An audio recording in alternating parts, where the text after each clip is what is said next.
நித்யானந்தம்.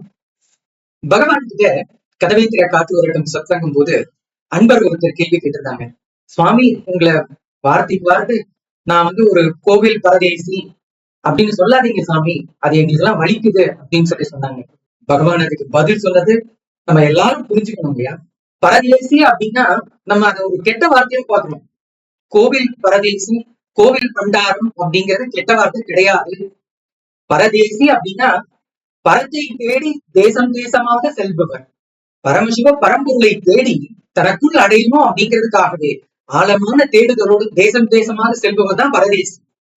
அதே மாதிரி பண்டாரம் அப்படின்னாலும் பரமனுக்கே தங்களுடைய வாழ்க்கையை அர்ப்பணித்து அவருக்கு நேரடியாக பூஜை செய்து வழிபடக்கூடியவர்.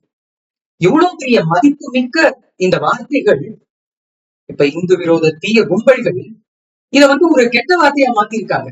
அதனாலதான் பகவான் சொன்னாரு, நான் கோவில் பரதேசி, நான் ஒரு கோவில் பண்டாரம் அப்படிங்கிறது எனக்கு ஒரு மிகப்பெரிய பெருமை. அதை நான் வாழ்றது மட்டும் இல்ல, அதை உங்க எல்லாருக்குமே அதை வாழ்க்கையா கொடுத்து அதனுடைய அருமையும் பெருமையும் உங்களையும் அனுபவிக்க வைக்க போறேன். அதன் மூலமாக சனாதன இந்து தர்மத்தினுடைய மறுமலர்ச்சி நடக்கும் அப்படிங்கிறது பகவான் ரொம்ப தெளிவா சொன்னாங்க. நம்ம எல்லாரும் புரிஞ்சுக்கணும். பரதேசி அப்படிங்கிறது கெட்ட வார்த்தை கிடையாது, பண்டாரம் அப்படிங்கிறது கெட்ட வார்த்தை கிடையாது.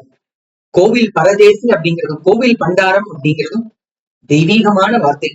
அது நமக்குள்ளார இருக்கின்ற பரத்தன்மையை உணர்த்துவதற்காக நாம் எடுத்துக்கொண்ட வார்த்தை. பகவான் ரொம்ப பெருமையா சொல்லுவாங்க, அவருடைய வாழ்க்கை நான் ஒரு கோவில் பரதேசி, நான் ஒரு கோவில் பண்டாரம் அப்படிங்கிறத ரொம்ப பெருமையா கருதுறேன் அப்படின்னு சொல்லுவாங்க.